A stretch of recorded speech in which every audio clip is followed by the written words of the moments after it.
নামাজটা ছাড়েন না, যত পাপ করছেন করেন, আমি বলি নামাজ ছাড়েন না। ইনশাল্লাহ একদিন নামাজই আপনাকে পাপ থেকে বের করে আনবে ইনশাআল্লাহ।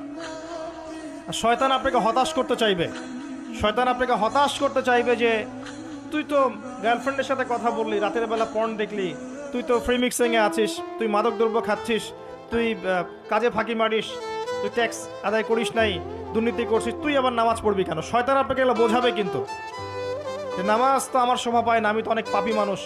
এই ধোকায় পা দিবেন না। আপনি নামাজ কন্টিনিউ করতে থাকেন, ইনশাল্লাহ আল্লাহ পাক আপনাকে পাপ থেকে বের করে আনবেন ইনশাল্লাহ। ওই নামাজটা যদি ছেড়ে দেন তাহলে আর কোনো হাতিয়ার বাকি থাকবে না। আর আপনি যত পাপ করেন না কেন মায়ুস হবেন না, মন ছোট করবেন না। আপনার একটা সেজদা, যে সেজদা আপনি চোখের পানি ঢেলে দিয়েছেন আল্লাহর কাছে, যে আল্লাহ আমার ভুলগুলো তুমি মাফ করে দাও, আমার তওবা তুমি কবুল করো, ইনশাল্লাহ দেখবেন ওই একটা সেজদা যদি কবুল হয়ে যায় আল্লাহ পাক আপনার সব গুনাহ মাফ করে দিবেন ইনশাল্লাহ। হতাশ হবেন না। শয়তান হতাশ করতে চাইবে মানুষকে, শয়তান মানুষকে হতাশ করতে চাইবে। এমনকি আপনার যদি পাহাড়ের পরিমাণ ঋণ থাকে, ওই ঋণ